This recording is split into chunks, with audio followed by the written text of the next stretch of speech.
Assalamualaikum warahmatullahi wabarakatuh. Kami dari kelompok 3 akan mempresentasikan komunikasi data. Sebelum mempresentasikan komunikasi data ini, kami akan memperkenalkan anggota kelompok kami yang terdiri dari saya sendiri, Yadi Mulyadi. Perkenalkan, nama saya Risma Rohimah. Perkenalkan, nama saya Nurinda Pratiwi. Perkenalkan, nama saya Raden Yufri Fadila. Perkenalkan, nama saya Yanti Permatasari. Materi yang akan dibahas yaitu 1. Pengertian 2. Tujuan 3. Jaringan 4. Sistem 5. Media 6. Model.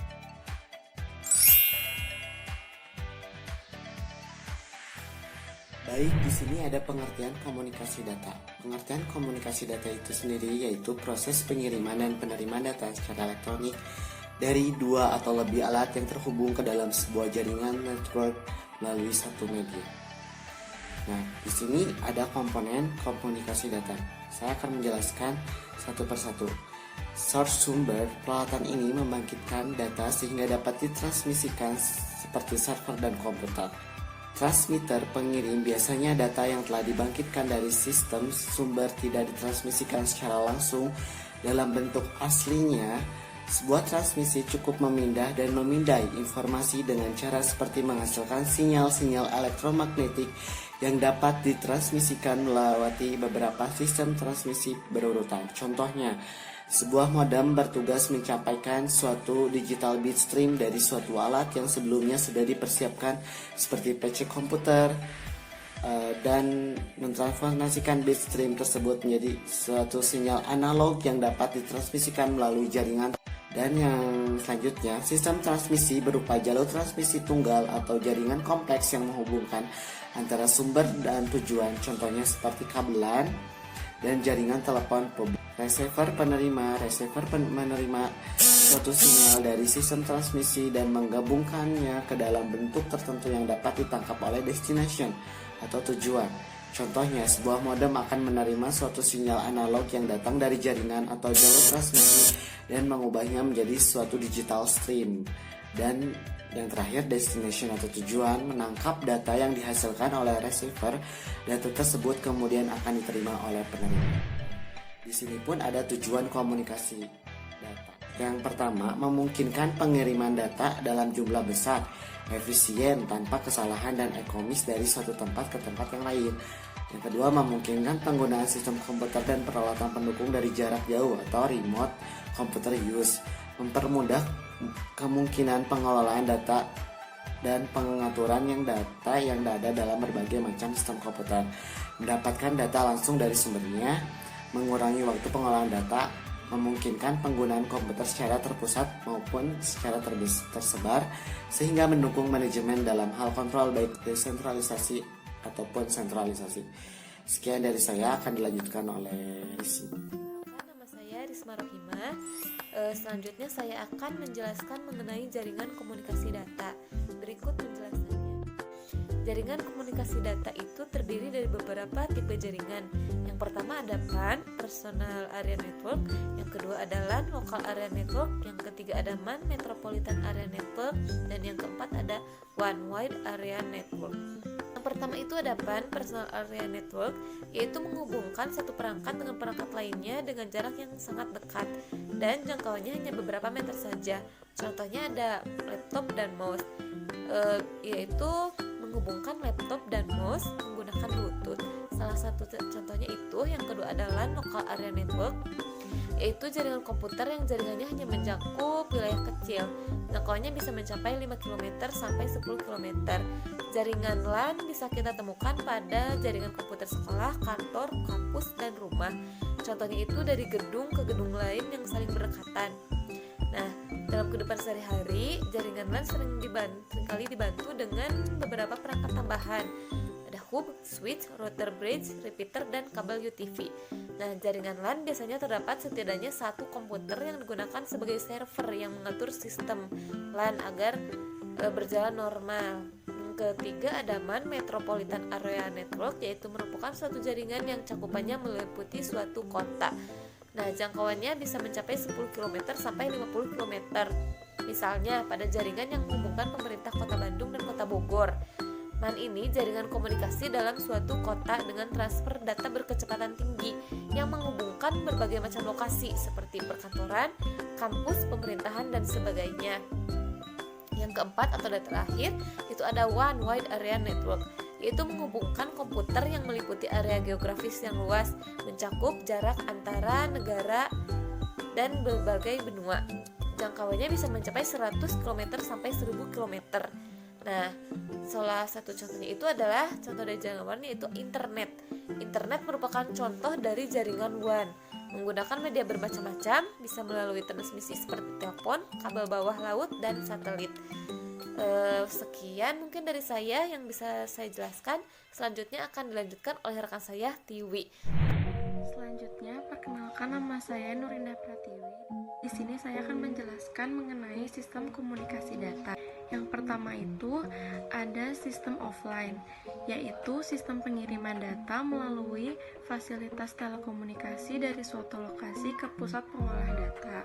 Akan tetapi, data yang dikirim tidak langsung diproses ke Central Processing Unit atau CPU.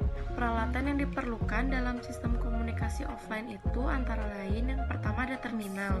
Terminal yaitu suatu device yang digunakan untuk mengirim data dan menerima data jarak jauh dengan menggunakan fasilitas telekomunikasi. Yang kedua ada jalur komunikasi. Jalur ini adalah fasilitas telekomunikasi yang sering digunakan seperti telepon, telegram, telex, dan dapat juga dengan fasilitas lainnya. Yang ketiga itu ada modem.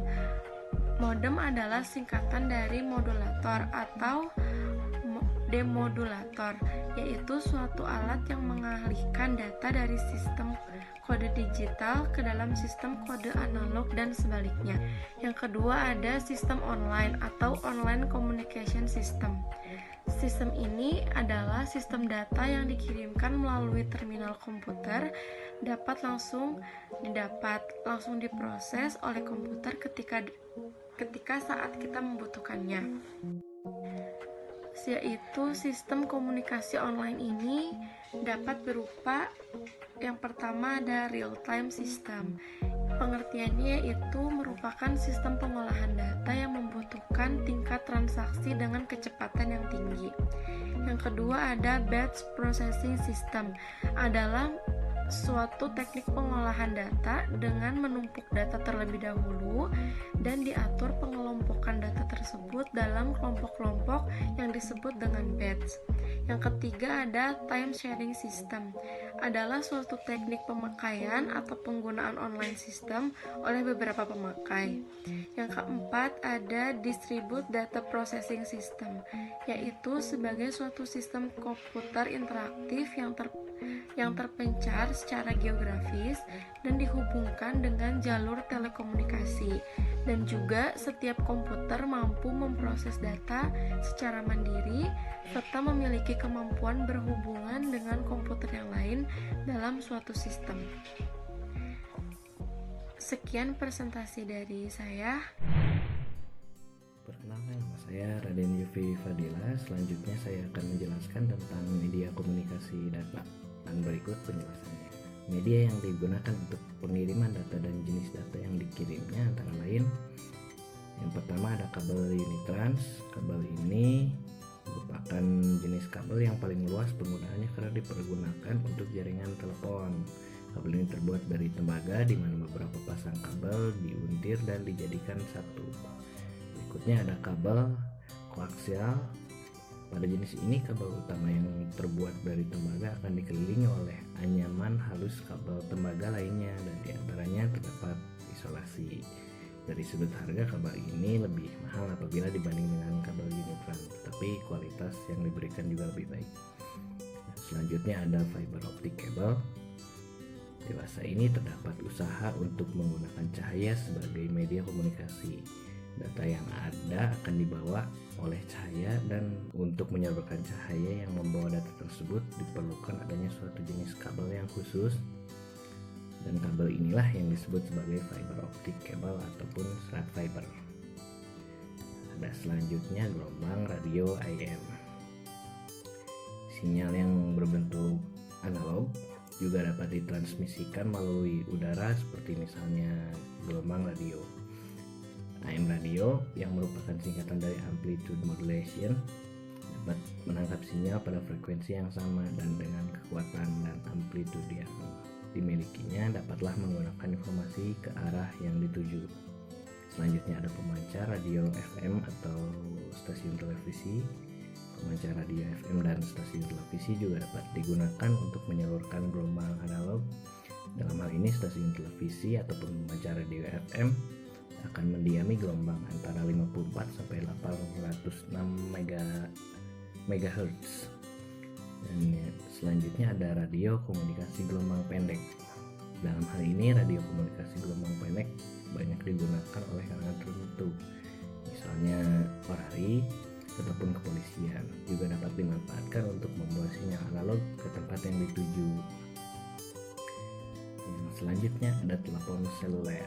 Telepon seluler ataupun telepon genggam ataupun telepon mobil yang bekerja pada frekuensi 825 hingga 890 MHz juga dapat dimanfaatkan sebagai suatu media transmisi komunikasi data. Selanjutnya ada gelombang mikro.